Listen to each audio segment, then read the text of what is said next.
What's good with y'all boys, man? We back again in the video, and today we got Bob Berdella interview, the Kansas City Butcher. Without further ado, let's jump right into it.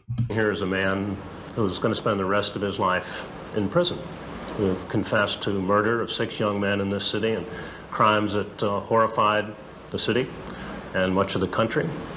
You've confessed to, in various degrees, felonious restraint, drugging people, sexually abusing them, torturing them, killing them, dismembering them. And until now, you've refused all interviews. So in light of all those facts, I have to ask you, why are you here? What is it you have to say to us? What is it you want to say about yourself in this case? Well, I've had the media clamoring to get interviews with me. And after I made my last pleas, I wanted to get at least part of my side of it out. I've found it very hard to find any way to do that in Kansas City. The media has so biased my case, portraying me as being non-human, and their motivation is no separate from the way I treated my victims. I can already tell he's trying to play it off. I can already tell what this is gonna be about, bro. He know he fucked up. He trying to save his own ass, bro. He trying to make himself look good for the public. It's not gonna work, nigga. I see right through this nigga bullshit. I treated them as something less than human. It's nothing more than a play toy or a play object. This is what the media has done to me. It's dehumanized me so that it can believe, along with the public, that things like human sacrifice, Satanism, demonic practices Definitely look like a weird nigga. are more believable than me being the neighbor next door who reached a point in his life where he could do monstrous acts. That's not the same thing as being a monster. Your prosecutors, and I do want to quote this, when you came to plead, called your crimes wantonly vile, horrible, or inhuman. When was this now? I believe in documents associated with the Sheldon charges. To repeat that quote from the prosecution, these crimes were wantonly vile, horrible, or inhuman. Okay. I think if you check with just about any attorney, you'll find that that is the standard clause that's used when they want to build a case for Capital One with the death penalty. Without the legalism, would you agree that those crimes are wantonly vile or inhuman? I won't disagree. Another report was that you kept detailed torture logs and diaries. Bruh. Did you? I kept sheets of paper that I had made some notations on. This is between the mattress and springs on my bed. This is one of those packages containing numerous photographs and what became to be known as meticulous, methodical diaries. Those pieces of paper in there are these meticulous diaries. These are the pictures of the more than 200 photographs, some of them of young men, sexual partners, and these are in some ways... This nigga give me Jeffrey Dahmer vibes. I'm not even gonna lie to you, dog. This nigga, first of all, in my thing, he trying to save his own ass, but nigga, you killed people. You're a serial killer. You're a piece of shit. You cut them up and shit, bro. Like, what the fuck? Why would you think the media would change their perspective about you? Nigga, you're a fucking serial killer, nigga. And another thing, bro, America has such a weird obsession with serial killers. They had one with Jeffrey Dahmer, John Wayne Gacy, Ted Bundy. All these niggas, bro, they got documentaries, movies, comic books. Like, bro, this shit is weird as hell. Like, what the fuck? And these that we see here are the sheets of paper upon which you made notes. Right. See. This is a copy of one of those pages. It looks like a loose leaf paper. It does contain information about amounts of drugs and so on. So what is your complaint with the police calling these detailed diaries? By your evaluation, does this look methodical, Doesn't look methodical. meticulous? It looks a little sloppy. They are not bound in Corinthian leather, written on parchment That does not look diaries professional that at all. the media apparently tries to describe them as. They're sheets of paper. They're notes. How did you feel when you learned that not long after your arrest, the local radio stations, 2 of them at least, were running a Bob Berdella parody song and were asking people to come to parties wearing dog collars?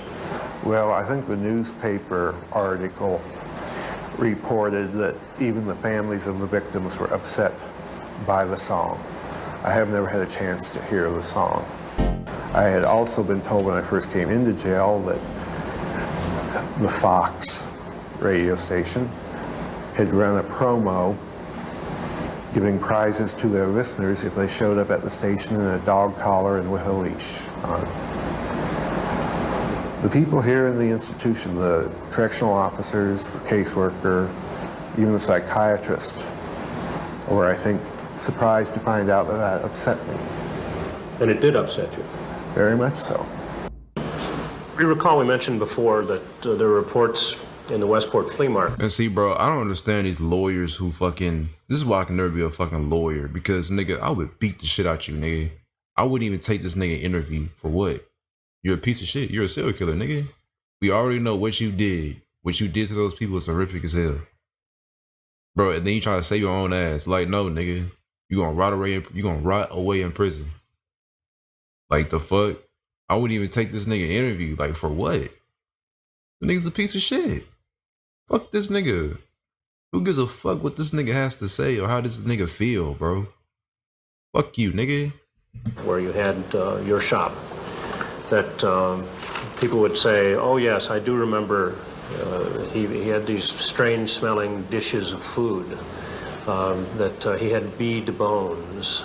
And later on there were speculations, at least in the community and in some aspects of the media, that the remains of your victim were somehow being transported and prepared as meals and prepared as jewelry in your shop.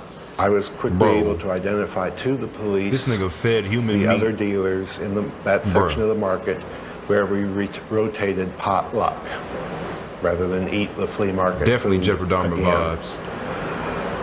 And that you could question any of these people, and they'd be able to tell you that the food was good. There was nothing suspect about the turkey or ham or beef that was in these dishes. You said, I want the police to explain why they allow the loved ones of families to die in the convenient area of 10th and McGee. I don't think any family of my victims or anybody else that has been killed down related to 10th and McGee are going to be happy to find out that their loved one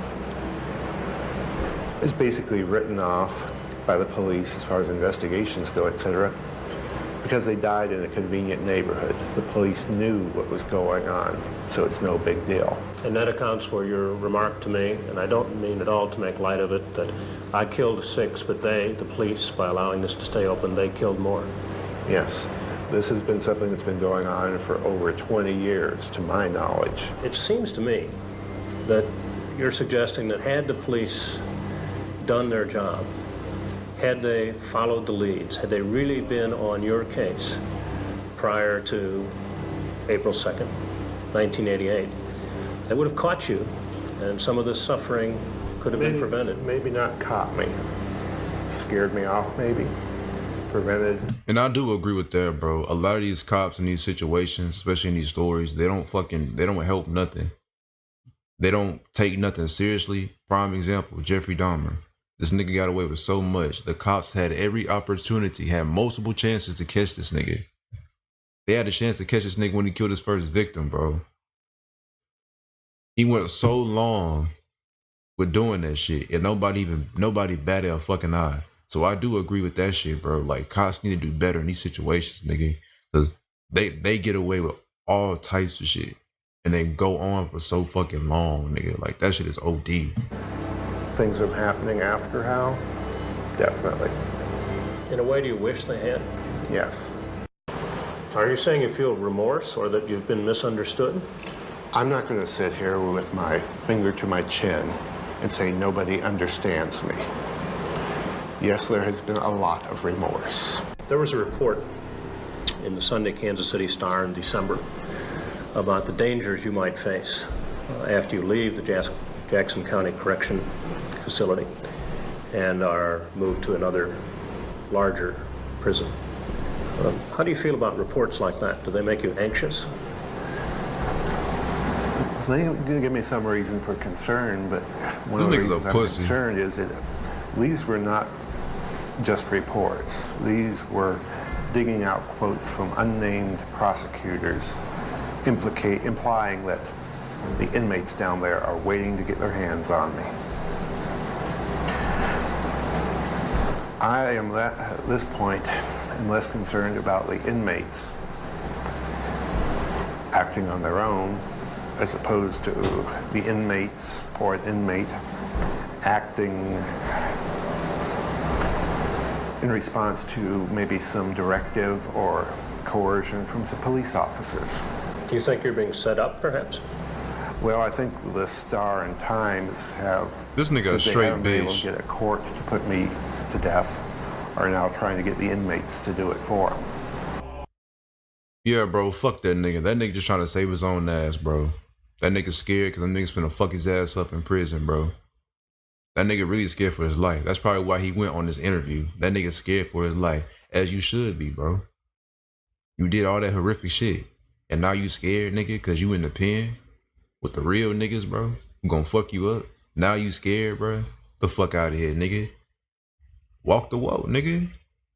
Shit, you did all that horrific shit, but you can't take it in prison. Nigga, walk the walk. Shit. Bitch ass nigga. But this gonna be the end of this video. Bob Berdella, whatever the fuck your name is. Fuck you, nigga. You a pussy. Anyway, that's been the end. Don Reacts. I catch y'all niggas in the next one. Videos dropping all day, every day. Let's get it.